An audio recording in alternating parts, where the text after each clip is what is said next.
Assalamualaikum dear students, welcome to the platform of Nan Academy. I am your host Mohammad Zulqarnain.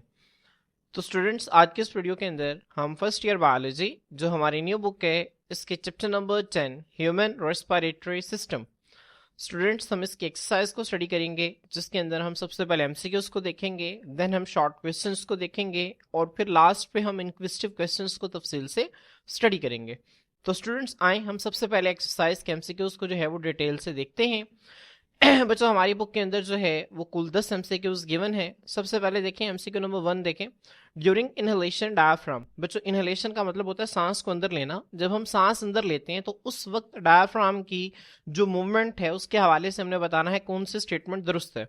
बच्चों, ये simple learning based MCQ है। आपको पता है कि इनहेलेशन के दौरान डायफ्राम जो है वो कॉन्ट्रैक्ट करता है और कॉन्ट्रैक्ट होकर बच्चों वो डाउनवर्ड मूव करता है, ठीक है। और एट अ सेम टाइम जो इंटरकोस्टल मसल्स हैं वो कॉन्ट्रैक्ट करते हैं और वो रिब्स को बच्चों अपवर्ड और आउटवर्ड मूव करवाते हैं, जिसके नतीजा में चेस्ट कैविटी के अंदर जो है एरिया इंक्रीज हो जाता है और बाहर से हवा जो है वो लंग्स के अंदर दाखिल होती है, ठीक है। तो अब यहाँ पे देखें डायफ्राम कॉन्ट्रैक्ट करता है और डाउनवर्ड मूव करता है। तो बच्चों ऑप्शन बी जो है ये करेक्ट आंसर है इसका, आप लोग जो है वो इसको टिक कर लें। इसके बाद स्टूडेंट्स एमसीक्यू नंबर 2 है, which part of the respiratory system acts as respiratory surface. बच्चों, रेस्पिरेटरी सिस्टम का कौन सा हिस्सा रेस्पिरेटरी सरफेस के तौर पर काम करता है? रेस्पिरेटरी सरफेस कहते हैं वो जगह जिसके अक्रॉस गैसों का तबादला होता है। तो बच्चों, ह्यूमन रेस्पिरेटरी सिस्टम के अंदर जो रेस्पिरेटरी सरफेस है वो एल्वोलाई है। एल्वोलाई वो जगह है, ठीक है, वो एयर सैक्स हैं जिसके अक्रॉस गैसियस एक्सचेंज होता है। और गैसियस एक्सचेंज होता किसके दरमियान है? एल्वोलाई के अंदर जो एयर मौजूद होती है उसके और ब्लड के दरमियान गैसियस एक्सचेंज जो है ये हो रहा होता है, ठीक है। तो आपने इस पॉइंट को ज़हन में रखना है। एमसीक्यू नंबर 3 देखें बच्चों, how many oxygen molecules can attach with the haemoglobin molecule. एक हीमोग्लोबिन मॉलिक्यूल के साथ कितने ऑक्सीजन के मॉलिक्यूल्स जो हैं वो अटैच होने की सलाहियत रखते हैं? तो स्टूडेंट्स आपको पता है कि एक हीमोग्लोबिन मॉलिक्यूल के साथ 4 ऑक्सीजन के मॉलिक्यूल्स जो हैं वो अटैच हो सकते हैं। और आपको ये भी पता होना चाहिए कि ऑक्सीजन का मॉलिक्यूल जो है ये हीमोग्लोबिन के अंदर मौजूद जो हीम ग्रुप्स होते हैं उन हीम ग्रुप्स के सेंटर में जो आयरन एटम होता है उसके साथ बाइंड करता है। तो एक हीमोग्लोबिन के अंदर 4 हीम ग्रुप्स होते हैं। हर हीम ग्रुप के अंदर बच्चों एक आयरन होता है, तो 4 हीम ग्रुप के अंदर 4 आयरन होंगे। तो बच्चों 4 आयरन के साथ 4 ऑक्सीजन के मॉलिक्यूल जो हैं वो बाइंड हो सकते हैं, ठीक है। तो आपने इस पॉइंट को भी जो है वो याद रखना है। इसके बाद बच्चों एमसीक्यू नंबर 4 है, what is true about respiratory pigments. बच्चों, रेस्पिरेटरी पिगमेंट्स के हवाले से 4 स्टेटमेंट्स दी गई हैं, आपने बताना इनमें से कौन सी दुरुस्त है। बच्चों, सबसे पहले देखें transport oxygen from lungs to tissues. बच्चे बिल्कुल ठीक है कि जो रेस्पिरेटरी पिगमेंट जिसमें मेनली हीमोग्लोबिन आता है वो टिश्यूज को बच्चों वो टिश्यूज तक ऑक्सीजन को ट्रांसपोर्ट करता है, कहां से? लंग्स से, ठीक है। तो ये ऑक्सीजन को लंग्स से टिश्यूज तक ट्रांसपोर्ट करते हैं, बिल्कुल ठीक स्टेटमेंट है। आगे देखें transport oxygen and carbon dioxide in equal amounts. बच्चे ये गलत है। आपको पता है कि लंग्स के लेवल पर जब हीमोग्लोबिन के साथ ऑक्सीजन ऐड होती है तो तकरीबन 97% ऑक्सी हीमोग्लोबिन बनती है। जबकि बच्चों अगर आपको याद हो कि कार्बोक्सी हीमोग्लोबिन की शक्ल में कार्बन डाइऑक्साइड जो है वो सिर्फ 20% के करीब ट्रांसपोर्ट होती है, जबकि 72% के करीब जो कार्बन डाइऑक्साइड है उसको बाइकार्बोनेट आयंस की शक्ल में ट्रांसपोर्ट किया जाता है। तो बच्चों यहाँ पे ये बात गलत हो गई कि ये जो रेस्पिरेटरी पिगमेंट्स हैं ऑक्सीजन और कार्बन डाइऑक्साइड को इक्वल अमाउंट के अंदर जो है वो ट्रांसपोर्ट करते हैं, गलत है। ऑक्सीजन ज्यादा मिकदार के अंदर ट्रांसपोर्ट की जाती है और कार्बन डाइऑक्साइड को कम मिकदार के अंदर ट्रांसपोर्ट किया जाता है, ठीक है बच्चे। यहाँ पे देखें transport less oxygen and more carbon dioxide, ये भी गलत है। अभी मैंने आपको बताया कि ज्यादा ऑक्सीजन और कम कार्बन डाइऑक्साइड के ट्रांसपोर्ट ये करते हैं, ठीक है। तो ये स्टेटमेंट भी गलत है। उसके बाद regulate the pH of blood, no, respiratory pigments जो हैं वो खून की पीएच को रेगुलेट नहीं करते। तो बच्चे इसका जो करेक्ट आंसर है वो ऑप्शन ए है। इसके बाद बच्चे एमसीक्यू नंबर 5 देखें, वो कहता है which respiratory pigment is found in muscle tissue. बच्चों कौन सा रेस्पिरेटरी पिगमेंट जो है वो मसल टिश्यू के अंदर पाया जाता है? बच्चों हमने इस चैप्टर के अंदर 2 रेस्पिरेटरी पिगमेंट्स पढ़े हैं, एक हीमोग्लोबिन और एक मायोग्लोबिन। हीमोग्लोबिन जो है वो रेड ब्लड सेल्स के अंदर पाया जाता है और बच्चों जो मायोग्लोबिन है ये मसल टिश्यू के अंदर पाया जाता है, ये कार्डियक मसल्स के अंदर पाया जाता है, ये स्केलेटल मसल्स के अंदर पाया जाता है, ठीक है। और मैंने आपको बताया था ये हमारी बुक के अंदर तो नहीं लिखा हुआ है, लेकिन अब जो न्यू स्टडीज हैं उसके अकॉर्डिंग बहुत थोड़ी मिकदार के अंदर ये स्मूथ मसल्स में भी मौजूद होता है, ठीक है। तो इसका जो करेक्ट आंसर है बच्चों ऑप्शन सी है, मायो ग्लोबिन। हीमोग्लोबिन के हवाले से मैंने आपको बता दिया बच्चों। मेलानिन जो है ये एक पिगमेंट है जो कि हमारे स्किन को जो है वो डार्क कलर देता है। क्लोरोफिल बच्चों ये भी एक फोटोसिंथेटिक पिगमेंट है जो कि प्लांट्स के अंदर मौजूद होता है और फोटोसिंथेसिस में शामिल है। इसके बाद बच्चों एमसीक्यू नंबर 6 है, what is the maximum amount of air that can be inhaled और exhaled during the respiratory cycle. बच्चों एक रेस्पिरेटरी साइकिल के दौरान वो मैक्सिमम हवा की मिकदार जिसको सांस के जरिए अंदर लिया जा सकता है और फिर वो मैक्सिमम हवा की मिकदार जिसको सांस के जरिए बाहर निकाला जा सकता है, इसको हम क्या कहते हैं बच्चों? इसको हम टाइडल वॉल्यूम कहते हैं, इंस्पायरेटरी रिजर्व वॉल्यूम कहते हैं, वाइटल कैपेसिटी कहते हैं या एक्सपायरेटरी रिजर्व वॉल्यूम कहते हैं। ठीक है, अब उसकी जो चार टर्म्स हैं इनका हमारी बुक की थ्योरी में कहीं जिक्र नहीं है, लेकिन मैं आप लोगों को इन चारों का जो है वो कॉन्सेप्ट दे देता हूँ। मैंने आप लोगों के लिए इनके हवाले से जो है वो एक लाइन्स लिखी हुई हैं। वो जो टाइडल वॉल्यूम क्या होता है? एयर इनहेल्ड और एक्सहेल्ड ड्यूरिंग नॉर्मल ब्रीथिंग। मतलब आप जो है वो रेस्ट की हालत में बैठे हुए हैं और आप वो हवा के मिकदार जिसको आप सांस के जरिए जिस्म के अंदर लेके जा रहे हैं और वो हवा के मिकदार जिसको आप सांस के जरिए जिस्म से बाहर निकाल रहे हैं उसे बच्चों टाइडल वॉल्यूम कहते हैं। ठीक है, तो बच्चों ये आमतौर पर जो है, जब आपको पता है जब हम रेस्ट में होते हैं तो हमें पता भी नहीं होता हम सांस ले रहे हैं, क्योंकि तकरीबन सिर्फ 500 ml, सिर्फ आधे लीटर हवा जो है वो हम बाहर से अंदर लेके जा रहे होते हैं और अंदर से बाहर निकाल रहे होते हैं। ठीक है, तो आपने इसको ज़हन में रखना है। टाइडल वॉल्यूम क्या है? रेस्ट की हालत में वो हवा जो हम जिस्म के अंदर लेके जा रहे हैं और जिस्म से बाहर निकाल रहे हैं वो है tidal volume. Inspiratory reserve volume क्या है बच्चों? यहाँ पे देखें, extra air that can B forcefully inhaled. बच्चों आप देखें, आप जो गहरा सांस लेते हैं, डीप ब्रीथ लेते हैं, ठीक है, तो आप क्या करते हैं? आप नॉर्मल से ज्यादा हवा को लंग्स के अंदर ले जाते हैं। ठीक है, तो वो बच्चों नॉर्मल से इजाफी हवा जो कि आप मैक्सिमम मिकदार के अंदर लंग्स के अंदर लेके जा सकते हैं उसको इंस्पायरेटरी रिजर्व वॉल्यूम कहते हैं। ये असल में बच्चों हमारी एक्सरसाइज के दौरान काम आता है। जब एक्सरसाइज में हमें ज्यादा मिकदार के अंदर ऑक्सीजन चाहिए होती है तो हमारे लंग्स के जितना ज्यादा इंस्पायरेटरी रिजर्व वॉल्यूम होगा उतनी ही ज्यादा बाहर से हवा हमारे लंग्स के अंदर आएगी और उतनी ही ज्यादा मिकदार के अंदर ऑक्सीजन का जो है वो गैसियस एक्सचेंज हो सकेगा। ठीक है, और बच्चों इंस्पायरेटरी रिजर्व वॉल्यूम जो है वो कुल ठीक है 3000 ml, मतलब 3 लीटर के करीब इंस्पायरेटरी रिजर्व वॉल्यूम है।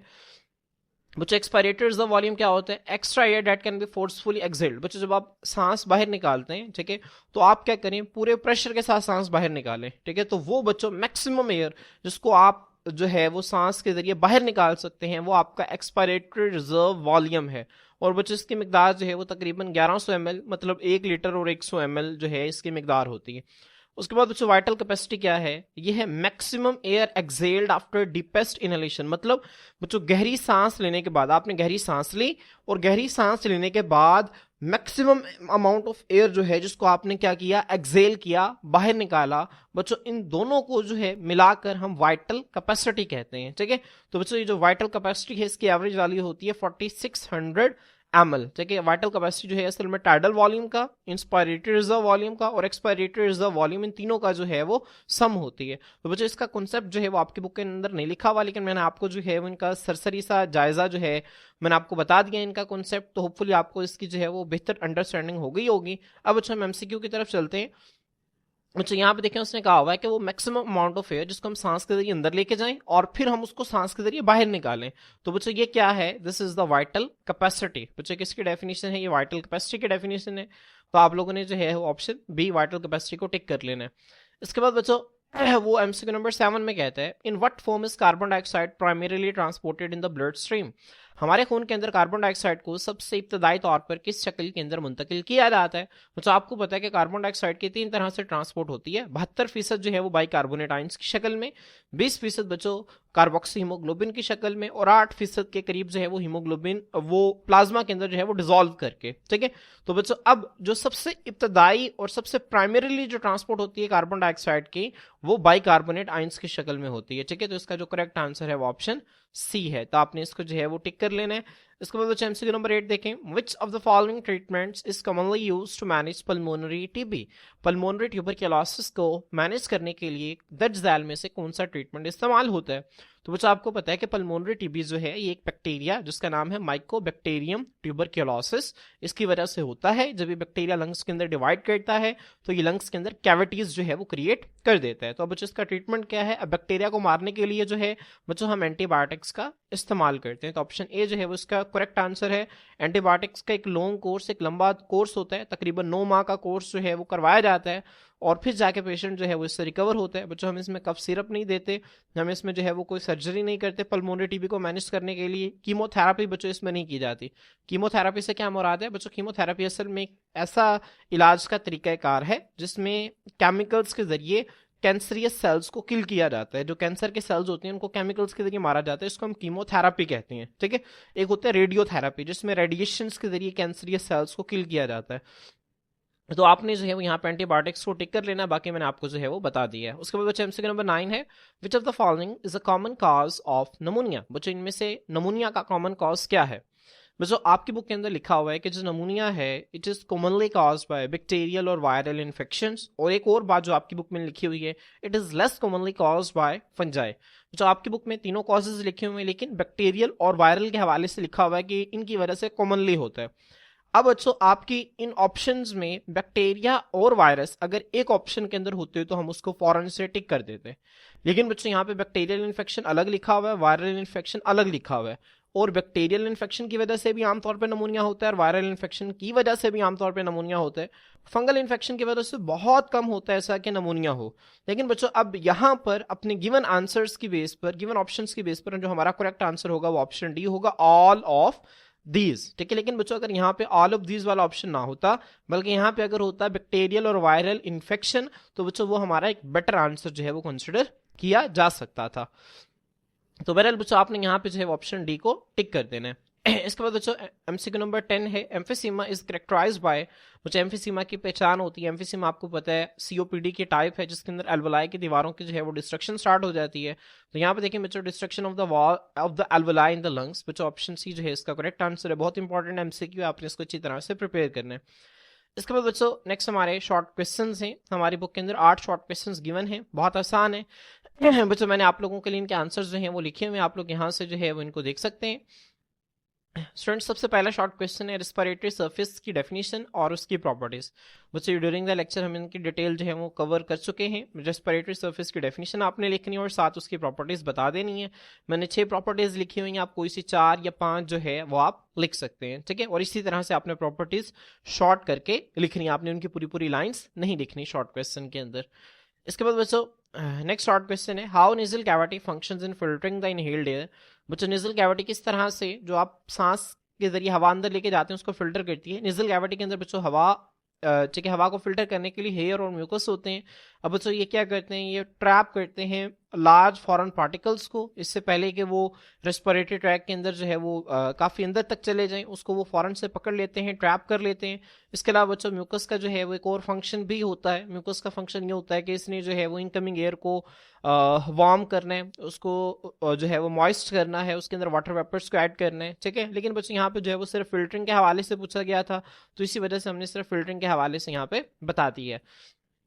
बच्चों अगला शॉर्ट क्वेश्चन देखें, वो कहते हैं trace the path of air through different parts of respiratory system. Respiratory system के मुख्तलिफ हिस्सों से जो हवा गुजरती है आपने उसके रास्ते को ट्रेस करना है। तो बच्चों बहुत आसान है, यहाँ पे देखें आप इस तरह से जो है वो ट्रेस कर लेंगे पूरे पाथ को। External nostrils, nasal cavity, pharynx, larynx, trachea, primary bronchi, secondary bronchi, tertiary bronchi, bronchioles, terminal bronchioles, alveolar ducts और एल्वोलाई, ठीक है। तो यहाँ पे आपने ज़हन में रखना है ब्रोंक्यूल्स 2 तरह के होते हैं, एक को हम कहते हैं रेस्पिरेटरी ब्रोंक्यूल्स, एक होते हैं टर्मिनल ब्रोंक्यूल्स। टर्मिनल ब्रोंक्यूल्स बच्चों ये वो ब्रोंक्यूल्स होते हैं जिनके आगे एल्वोलर डक्ट स्टार्ट हो जाती हैं, ठीक है। तो आपने इस पॉइंट को ज़हन में रखना है। इसके बाद बच्चों एल्वोलाई का स्ट्रक्चर और फंक्शन क्या है। बच्चों एल्वोलाई के हवाले से आपको पता है कि लंग्स के जो हैं वो स्ट्रक्चरल और फंक्शनल यूनिट्स हैं, ठीक है। ये मॉइस्ट एपिथेलियल टिश्यू से मिलकर बने होते हैं। इनके तादाद के हवाले से आप बता सकते हैं, और इनका फंक्शन क्या होता है एल्वोलाई का। बच्चों ये एक ह्यूज सरफेस प्रोवाइड करते हैं गैसियस एक्सचेंज के लिए। इसके बाद बच्चों वो नेक्स्ट शॉर्ट क्वेश्चन है, वो कहते हैं इनहेलेशन और एक्सहेलेशन में डायफ्राम का क्या किरदार है। आपने इस पर जो है वो रोशनी डालनी है। वो जो डायफ्राम आपको पता है कि इनहेलेशन के दौरान डायफ्राम कॉन्ट्रैक्ट करता है, ठीक है, और डाउनवर्ड मूव करता है, और एक्सहेलेशन में डायफ्राम रिलैक्स करता है और अपवर्ड मूव करता है, ठीक है। इनहेलेशन में डायफ्राम की मूवमेंट की वजह से चेस्ट वॉल्यूम इंक्रीज होता है, जबकि एक्सहेलेशन में चेस्ट वॉल्यूम जो है वो डिक्रीज होता है, ठीक है। उसके बाद बच्चों यहाँ पे जो एयर है वो लंग्स में दाखिल हो जाती है और यहाँ से जो एयर है वो लंग्स से बाहर निकल जाती है। उसके बाद बच्चों वो कौन से 3 तरीके हैं जिसके जरिए जो कार्बन डाइऑक्साइड उसकी ब्लड में ट्रांसपोर्ट की जाती है। तो बच्चों यहाँ पे देखिए मैंने आप लोगों के लिए 3 तरीकों के नाम और उनकी परसेंटेज भी साथ लिखी हुई, आप यहाँ से इसको देख सकते हैं। इसके बाद बच्चों आपके बुक में नेक्स्ट शॉर्ट क्वेश्चन है, एक इंपॉर्टेंट शॉर्ट क्वेश्चन है, ठीक है। वो कहते हैं what are the advantages of having millions of alveoli rather than a pair of simple balloon like lungs. बच्चों वो कहता है कि हमारी बॉडी के अंदर सिंपल जो है वो जो लंग्स हैं उनके अंदर जो लाखों की तादाद के अंदर एल्वोलाई हैं, इनकी जगह सिंपल जिस तरह गुब्बारा जो है वो हवा से भरा होता है, इसी तरह हवा से भरे हुए गुब्बारे की तरह के लंग्स भी तो हो सकते थे, ठीक है। लेकिन उन गुब्बारों की तरह भरे हुए लंग्स की बजाय हमारे जिस्म में लाखों अलवलाएं मौजूद हैं। तो अब इसका जो है वो क्या फायदा है? तो सबसे पहले अगर हमारे जिस्म में गुब्बारे की तरह के लंग्स मौजूद होते तो हम उस हवाले से बताएंगे और फिर हम मिलियंस ऑफ एल्वोलाई का फायदा बताएंगे। यहाँ पे देखिए बच्चों, if lungs were simple balloon like structures, अगर जो हमारे फेफड़े हैं बच्चों, वो अगर सादा गुब्बारे की तरह के स्ट्रक्चर्स होते जिनमें एल्वोलाई मौजूद ना होते, तो जो सरफेस एरिया गैसों के तबादले के लिए था वो बहुत कम होता, जिसकी वजह से जो एक्सचेंज है बच्चों ऑक्सीजन का और कार्बन डाइऑक्साइड का वो बहुत सुस्त और गैर मौसर होता, इनएफिशिएंट मतलब गैर मौसर होता। अब बच्चों लाखों की तादाद के अंदर ये जो छोटे छोटे अलवलाए हैं ये बहुत हद तक सरफेस एरिया को बढ़ा देते हैं और बच्चों बारीक दीवारें फराहम करते हैं तेजी से डिफ्यूजन ऑफ गैसेस के लिए, और लंग्स को इजाजत देते हैं कि वो एक्सपैंड कर सकें और कॉन्ट्रैक्ट कर सकें मुअस्सर तौर पर।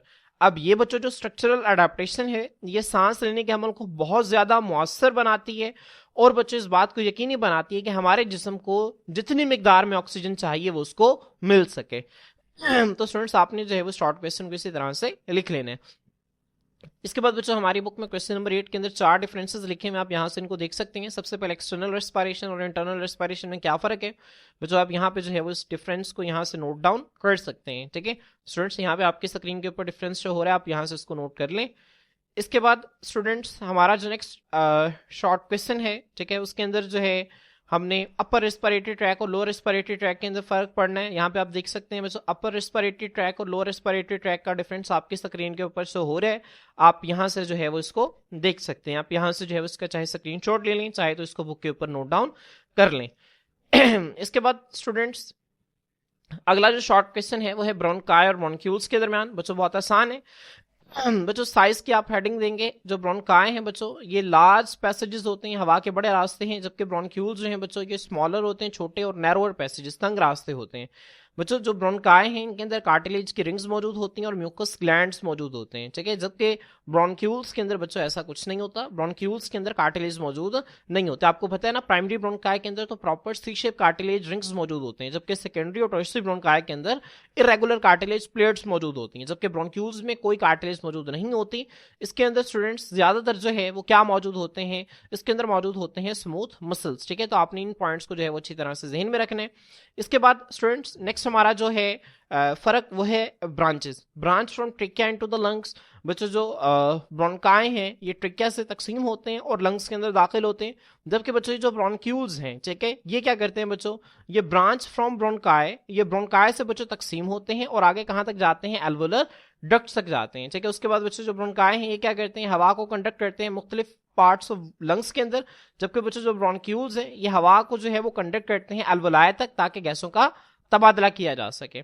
उसके बाद बच्चों यहाँ पे म्यूकस ग्लैंड्स के मौजूद होते हैं, तो ब्रोंकाई के अंदर म्यूकस की सेक्रेशन भी मौजूद होती है, जबकि बच्चों जो ब्रोंक्यूल्स हैं यहाँ पे म्यूकस की सेक्रेशन जो है वो बहुत कम होती है, मिनिमल होती है। बच्चे अब ये जो ब्रोंकाई हैं ये प्राइमरी, सेकेंडरी और टर्शियरी ब्रोंकाई के तौर पर लंग्स में मौजूद होते हैं, जबकि जो ब्रोंक्यूल्स हैं दो तरह के होते हैं, एक होते हैं टर्मिनल ब्रोंक्यूल्स, एक होते हैं रेस्पिरेटरी ब्रोंक्यूल्स, ठीक है। तो आपने इसको ज़हन में रखना है। रेस्पिरेटरी ब्रोंक्यूल्स बच्चों तकसीम करके मजीद ब्रोंक्यूल्स बनाते हैं, जबकि टर्मिनल ब्रोंक्यूल्स के आगे बच्चों एल्वुलर डक्ट्स जो हैं वो मौजूद होती हैं। इसके बाद स्टूडेंट्स हमारा जो नेक्स्ट डिफरेंस है वो हीमोग्लोबिन और मायोग्लोबिन के दरमियान है। बहुत ही इंपॉर्टेंट डिफरेंस है, आपकी बुक के अंदर जो है वो लिखा हुआ है, या आपकी की बुक का टेबल है, आप लोग यहाँ से इस डिफरेंस को जो है वो नोट कर सकते हैं, ठीक है बच्चों। इसके बाद जो है वो हमारी बुक में इंक्विजिटिव क्वेश्चंस हैं, ठीक है। अगर आप जो है वो बुक से देखें तो यहाँ पे शॉर्ट क्वेश्चन का पोर्शन खत्म होता है, वो जो लॉन्ग क्वेश्चंस के हवाले से ध्यान में रखना है। बायोलॉजी के अंदर आपसे पेपर में कुछ भी लॉन्ग क्वेश्चन के तौर पर पूछ सकता है, ऐसा हार्ड एंड फास्ट रूल नहीं है कि एक्सरसाइज से लॉन्ग क्वेश्चन आपको उठा के देगा। कोई भी आपको डिजीज, कोई भी आपको प्रोसेस, कोई भी आपको जो है वो टॉपिक जो है वो लॉन्ग क्वेश्चन के हवाले से दे सकता है। तो आपने जिस चैप्टर को लॉन्ग के लिए तैयार कर रहे हैं उसको मुकम्मल तौर पर तैयार करना है। तो अब हम लास्ट पे जो है वो इंक्विजिटिव क्वेश्चंस की तरफ चलते हैं। बच्चों हमारी किताब के अंदर 5 इंक्विजिटिव क्वेश्चंस जो हैं वो दिए गए हैं, आए हम इनका जो है वो डिटेल से आंसर्स को समझते हैं। बच्चों सबसे पहला जो इंक्विजिटिव क्वेश्चन है वो कहता है how does the structure of alveoli optimise the exchange of gases like oxygen and carbon dioxide. बच्चों जो एल्वोलाई का स्ट्रक्चर है वो किस तरह से गैसों के तबादले को मौसर रखता है, बेहतर बनाता है, ठीक है, और कौन सी गैसेस जैसे कि ऑक्सीजन और कार्बन डाइऑक्साइड। तो बच्चों आपने यहाँ पे इसका रीजन लिख देना है कि लाखों की तादाद के अंदर जो एल्वोलाई हैं वो एक बहुत बड़ा सरफेस एरिया फराहम करते हैं। ये जो बारीक दीवारें हैं तकरीबन 1 सेल थिक, ये डिफ्यूजन के अमल को तेज और आसान बना देती हैं। बच्चों अब एल्वोलाई के गिर्द जो रिच ब्लड सप्लाई है, रिच ब्लड सप्लाई क्यों होती है? क्योंकि उसके इर्द गिर्द जो है वो बड़ी मिकदार के अंदर कैपिलरीज मौजूद होती हैं। तो rich blood supply maintains a concentration gradient for oxygen and carbon dioxide. जो खून की ज्यादा सप्लाई है वो कंसंट्रेशन के फर्क को मेंटेन रखती है। ग्रेडियंट कहते हैं फर्क को मेंटेन रखती है ऑक्सीजन और कार्बन डाइऑक्साइड के लिए। क्योंकि बच्चों यहाँ पे देखें ये एल्वोलाई है और इसके गिर्द अगर यहाँ पे ये कैपिलरी है तो यहाँ पे बच्चों ऑक्सीजन ज्यादा होगा और यहाँ पे ऑक्सीजन कम होगा। इस तरह बच्चों यहाँ पे कार्बन डाइऑक्साइड ज्यादा होगा और यहाँ पे कार्बन डाइऑक्साइड क्या होगा? कम होगा। तो ये इन गैसेस का जो फर्क है इसको ये जो rich supply of blood maintain रखती है। Elastic nature of alveoli allows lungs to expand बच्चों जो एल्वोलाई की इलास्टिक नेचर है लंग्स को इजाजत देती है कि वो फैलें एंड रिकॉइल और दोबारा अपनी असली शक्ल में वापस आएं, हेल्पिंग एफिशिएंट एयर फ्लो। और इस तरह से मौसर तौर पर जो है वो हवा का फ्लो होता है। जो अगला देखें, अगला इन्वेस्टिव question, how do diseases like chronic obstructive pulmonary disease COPD affect gaseous exchange efficiency.